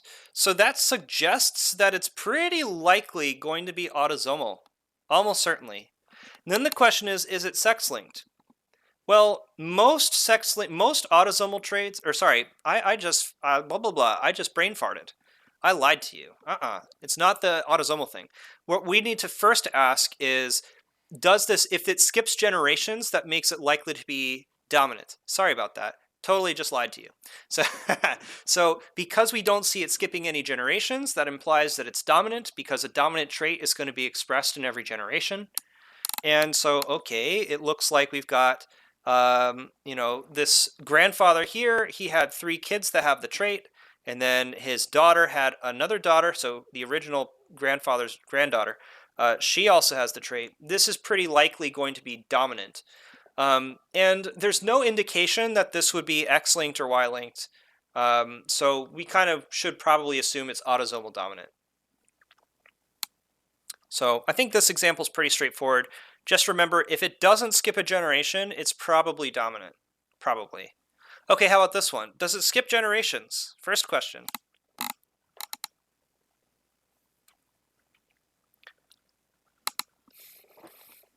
It's kind of a funky one. But I think it's pretty obvious that it definitely does skip generations. So individual 4 especially, wow, like we don't even see a direct ancestor of his that is affected. Individual 3, neither of his parents are affected. And individual 5, neither of his parents or his grandparents are affected. So this trait is almost certainly recessive. In fact, it pretty much has to be recessive. So, okay, it's a recessive trait. Next question is it sex-linked or is it autosomal? Going back to our rules, if the trait is found on an autosome, an affected female can have unaffected sons. So if the trait is found on an autosome, that would be, right. So do we see affected females with unaffected sons? Well, no, I don't see that in any case. Then the next question is, if the trait is X-linked, an affected female cannot have unaffected sons. Well, I don't see any affected females. So that's kind of unfortunate. So really what we have to do now, let's see if I can get this right in one go. Woo! Okay, I figured it out. Okay. Now what we have to do is we kind of have to add another, it's not quite a rule, but more of a guideline. If males are, we'll call this number 3. If males are predominantly expressing the trait, it is more likely to be X-linked recessive. Let me do it like that. Yep. Come on. Yeah. There we go. No.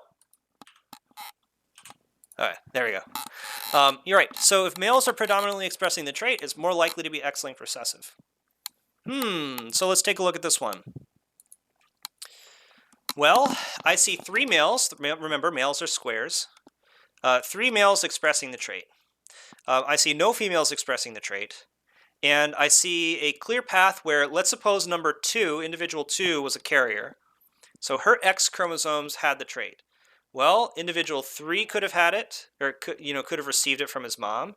And individual 5 and individual 1 could both be carriers, and they could have both passed it to their kids. So 5 passed it to 5 in generation 3, and then 1 passed it to 2 in generation 3, and then 2 passed it to 1 in generation 4. And so there's a really clear line of, okay, individual 2 must have been a carrier, and this is probably X-linked. That's the most likely case here. So yeah, that one's probably X-linked recessive. Okay, any other questions on pedigrees? Because we're probably moving on. Or any questions on anything else? Again, the idea is for this to serve for as helpful for you all. If you have any questions on your homework or thoughts on what we're talking about, now's the time. It's a good time. Ask away. Man, it says we have 649 viewers. That can't be real. It's got to be just embedded. Whew. It's crazy. Anyways, all right, moving on. Here are some common genetic diseases. And I can go through and talk about some of these. We've already talked about hemophilia. Hemophilia is a sex-linked recessive disease. One really important one that's also kind of sad and scary is Huntington's disease. Huntington's is autosomal and dominant, which means that if you get the allele, you express the trait. So people with Huntington's disease end up expressing it, and Huntington's ends up causing when people enter their 50s and 60s, usually it causes rapid mental decline and early onset dementia, more or less. So it's a pretty sad disease, but people can pass it along because they're able to have kids before the trait starts to express itself. And Huntington's disease is a common. People say that Huntington's is a disease that we should really be targeting. As far as what was I going to say? Um, genetic therapies are concerned. Um, Sickle cell anemia we're about to talk about, so I'll leave that one on the table for now. Cystic fibrosis is commonly an autosomal recessive disease, so it doesn't really matter if you're male or female, you're relatively equally likely to get it, and it causes people's lungs to kind of get gunked up with mucus. Captain Oreos, can you get tested to see if you're carriers of Huntington's? Yes, you can, though I think carrier is maybe not the right word for it, because carrier kind of usually implies that, well, actually, no, I guess it would work. The word carrier usually implies that you have the trait, or that you do not have the trait, but you can pass it on. So I don't know if someone with Huntington's would be considered a carrier because they have the trait. And they're going to express it eventually. They just aren't maybe not expressing it yet. Having said that, yeah, so Huntington's is a disease that you can test for genetically, and some people end up getting tested for it. I wouldn't recommend getting tested for Huntington's unless you have a family history of it, because, like I've said, unless you're adopted or you don't know who your parents are, in some other manner, it's pretty unlikely that you wouldn't know that were at risk for Huntington's, because yeah, it hits every generation that inherits it, just kind of delayed. Anyhow, let's see. Down syndrome. This is a really common one. You can't really pass it down, but Down syndrome is also called trisomy 21, and it's basically when people have an extra 21st chromosome. And Down syndrome causes a range of I guess differences, but yeah, there are people with Down syndrome that are relatively normal, but it's not exactly a good syndrome to have. Tay-Sachs syndrome, again, another autosomal recessive disease. I actually forget what that one does. I feel like it causes early death in kids, but I don't remember. Let me look that one up, actually. Tay-Sachs disease. I forget that one. Yeah. Lipids accumulate in the brain, causing death in childhood. Very sad. Also worth noting is that many diseases not listed above have strong genetic components. Alzheimer's, Parkinson's, heart disease, etc. So, if you have a family history of heart disease or Alzheimer's, there might not be a gene for it, but there might be a group of genes that affect your risk for it. In some of these cases, we think there's dozens or hundreds or even thousands of genes that affect certain traits. And so, you can have a strong genetic component, a strong genetic aspect to whether or not you develop a disease, but not have a specific gene to test for. In the future, it's possible we might be able to predict how likely someone is to develop a disease, but especially with diseases like heart disease and Alzheimer's, that's probably a long way off. We're talking tens of years and not like within the next couple. That's a good question, though. Okay, so let's talk about sickle cell anemia, because this is one of the coolest, or maybe not coolest isn't the right word, but most interesting traits. Sickle cell anemia is an autosomal recessive disease. So, it doesn't matter if you're male or female, and it's located on an autosome. Basically, what happens is that sickle cell anemia causes your hemoglobin, which is a protein found in your red blood cells. It causes your hemoglobin to be slightly wrong, slightly misfolded, and that causes the blood cells themselves to convert into this weird sickle shape. All right, and these blood cells are a little bit inefficient, but also it's important to note that they get stuck in your blood vessels a lot. They don't, and so they kind of cause like random clots throughout your body, some of which can cause pain, and it's not a fun disease to have. People with sickle cell anemia before modern medical care had very, very reduced lifespans. These days, it's not all that bad to have it, but it's still, you don't want to have sickle cell anemia.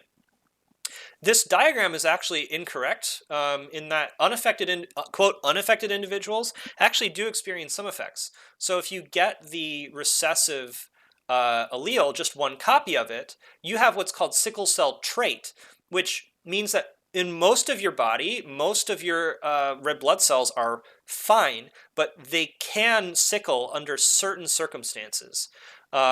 So like if you're severely dehydrated, they could sickle, or if you have a lot of salt in your blood, they could sickle, or if you've exercised a whole lot, they could sickle. So, basically it means that most of the time your blood cells look normal, but sometimes in some parts of your body, they turn into a sickle shape, which most of the time that's not a big deal, but it means that people with sickle cell trait are highly susceptible to certain types of kidney disease and kidney cancer, because the kidneys are one of the locations in the body where the sickle cell trait is expressed.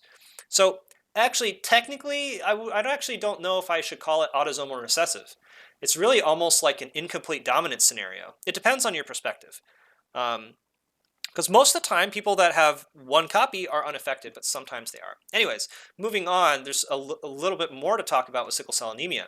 So here is the historic distribution of where people with sickle cell anemia are found. Around the Persian Gulf, around in certain parts of India, and in sub-Saharan Africa, and in the Mediterranean. Interestingly, let's take a look at the distribution of malaria. See a similarity? It's kind of cool, right?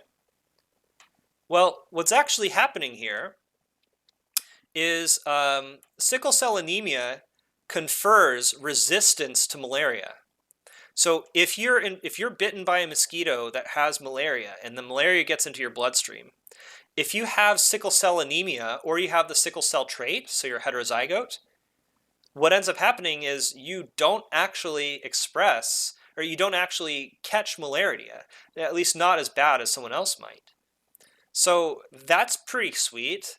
At least in certain parts of the world, if you're a carrier, if you're, quote unquote, unaffected, you will have an advantage because you're not likely to get malaria. And so this is why sickle cell anemia is as common as it is in some parts of the world. It's because of how devastating malaria is. So this is really a fascinating example of how evolution has affected human populations around the world. This is just one example where the selective pressure of malaria has caused sickle cell anemia, which in some cases is really bad. You don't want to get sickle cell anemia. But because malaria is so rough, it means that people that are unaffected carriers of sickle cell anemia have a big advantage. And so that's why the trait has become so widespread, is selective pressure due to malaria. So that's pretty cool. This concept is called heterozygote advantage. This is more of an evolutionary concept than a genetics concept, but I threw it in here because I like evolutionary biology, and that's what I primarily studied in college. But heterozygotes are protected against malaria because their blood cells are just a little bit different and a little bit resistant to malaria. So I don't know all the mechanics of why that is, but it's pretty cool to know. And yeah, this is why, even though having sickle cell anemia really sucks, this is why there's so many people out there with copies of this allele, is because getting malaria is even worse in some ways. So, pretty cool. Speaking of which, why do recessive alleles stay in population? So this is a picture of an albino Chinese model. Really interesting. Like, I don't know, I feel like albino people can be really like, I don't know, like shocking to look at in some cases. Not in a bad way, but just like it's very surprising. And in some ways, it's really not ideal to be albino. It's not just that you look different. Being albino for an animal, like a non-human animal, means you're probably more likely to get spotted by predators, for one. And albinism often also affects vision. So people that have albinism often have terrible vision, usually have terrible vision, and most of them are legally blind in the sense that their vision is so blurry that they can't really drive. So it depends. I'm sure there are people that are albino that are able to drive. There is a bit of a spectrum there, but you know, it's there are a lot of negative aspects that come with albinism as well. So why does a trait that is relatively bad for your survival chances, like albinism, why does it stay in populations? And this has to do with, again, evolutionary biology. Haha, I snuck some evolution in here. Which is, well, if if you have a recessive trait, let's go back to the Punnett square, actually. We're using that a lot today. Where did it go? Here we go. Okay, so let me clear this. Where's my eraser? Oh, yeah. Oh, gosh. Oh, no. I don't know how to use this thing. Okay, I did it.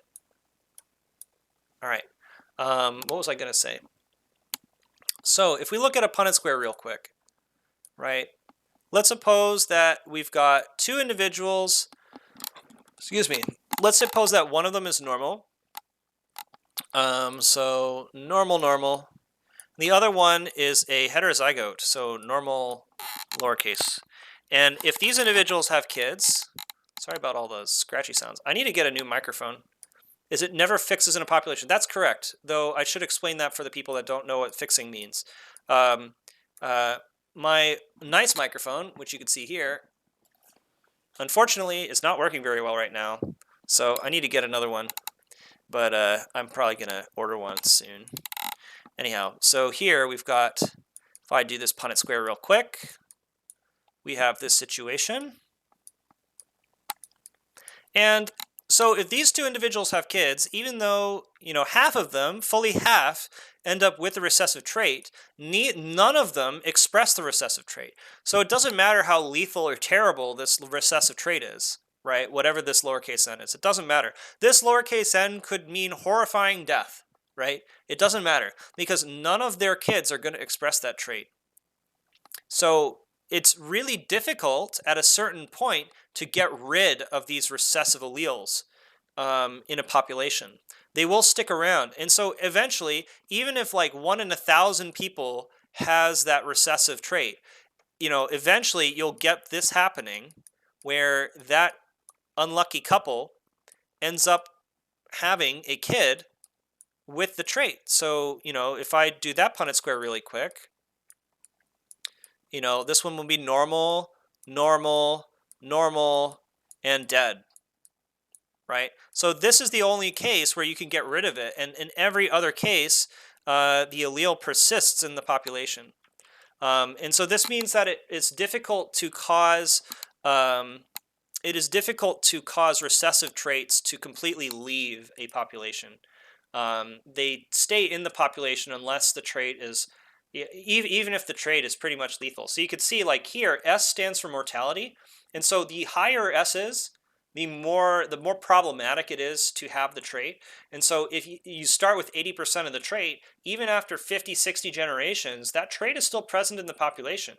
Granted, in smaller and smaller percents, but even here, 56 generations later, about 2 to 4% of the alleles in the population are the disadvantageous allele. So, it can take a very, very, very long time to get rid of recessives in populations, like on the order of hundreds or even thousands of generations, and even if that allele is super bad for you.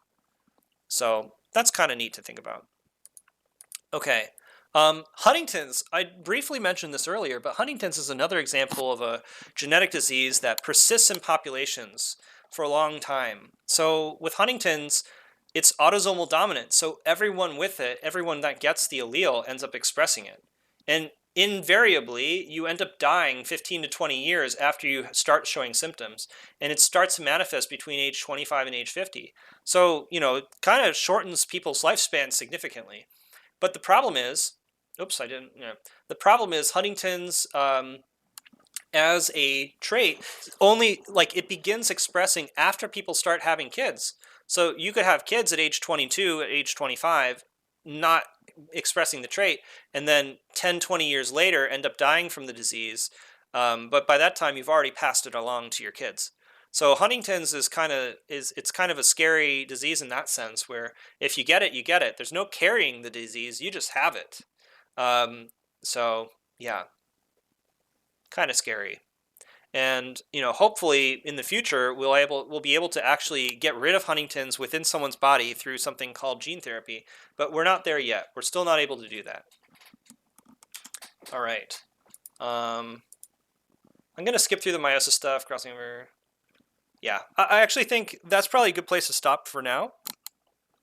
I kind of wanted to, you know, throw things open for questions and thoughts and get some feedback, because I do have a lesson in like 15 minutes, so I can't stick around for long after 3. But I do want to get a sense for what did people like about what I did? What did people not like? Is there a place to see upcoming topics? So that's a good question. I don't know.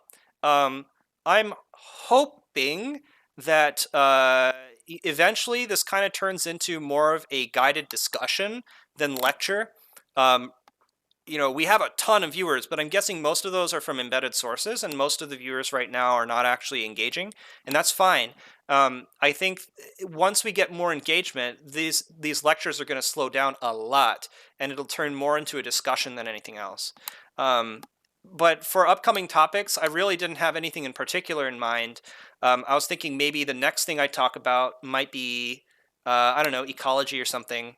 I'm trying to stick to topics that students are covering in school just about now. So that includes genetics, and that includes evolution and ecology.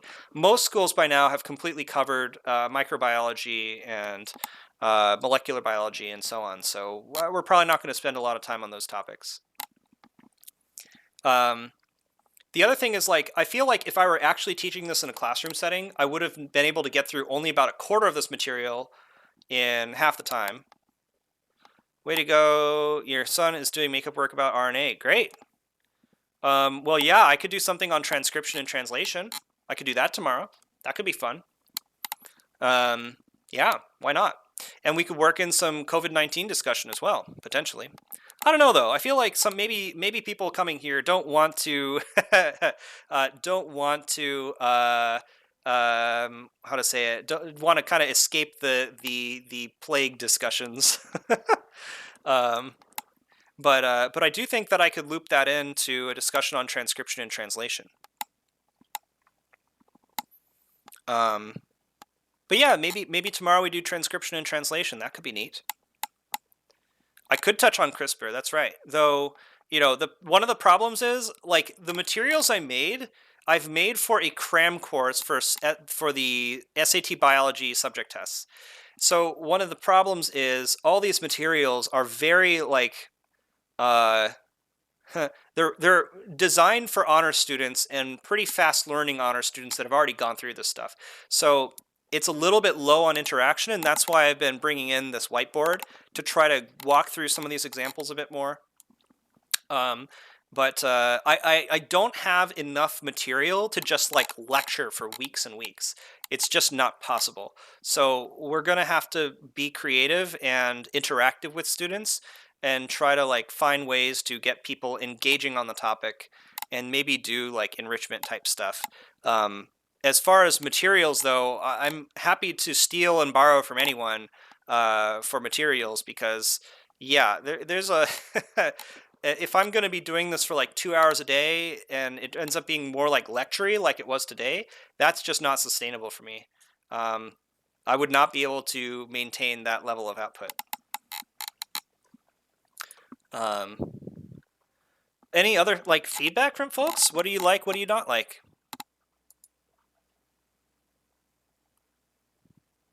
Also, don't forget, if you're hanging around, please hit that follow button. It will really help us. This is an initiative that my company is helping me out on. Our goal is to provide students with some supplemental education and tutoring for the duration of this COVID-19 pandemic while schools are disrupted. So, any interest you show as followers will help us know how much resources to devote to this. And yeah, like, if you have another subject you want us to do, we have literally over 100 tutors, some of which are really awesome and would probably love doing this, that we could just start this week on. We could just start Twitch Teaches Algebra right now if we wanted to, basically. So, if there's a subject you can think about that you would want us to tutor or teach, like, let us know. Send it, like, post a message, send us an email, or whatever. Send a DM to my Twitch, all that kind of stuff. That'd be great. Um,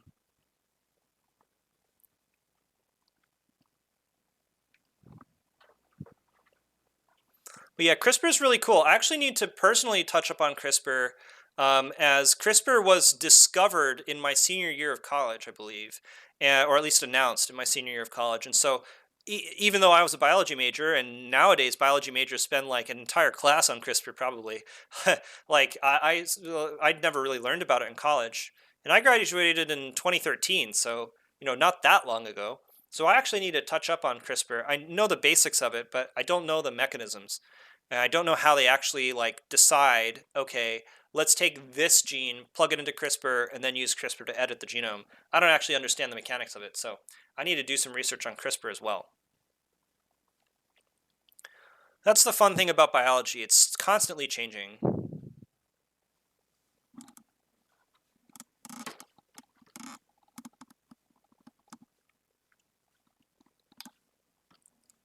Spent a few days on it in cell bio. Nice. At what level?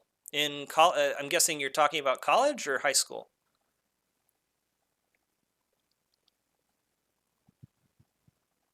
College. Got it. Yeah. Mm-hmm.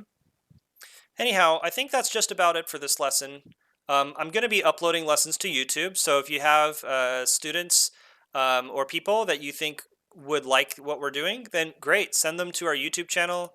I think it's youtube.com/Twitch teaches biology. I don't know if I actually made it I think it's just Twitch teaches. So let me click that and see if it works. Uh-oh, it doesn't work. Let me try a different link. Twitch teaches. I can't remember what the URL ended up being. My channel. It is Twitch Teaches. There we go. There's that. That's not as elegant of a link, but it'll get you there to the channel. So I'm going to be uploading lessons to Twitch Teaches, so you can watch the archive. The first one was a little coronavirus Q&A that I ended up doing, and what was I gonna say? Yeah, it is what it is, and yeah, hopefully people like it. And thanks for tuning in, and I will see you later. Have a nice one, everyone.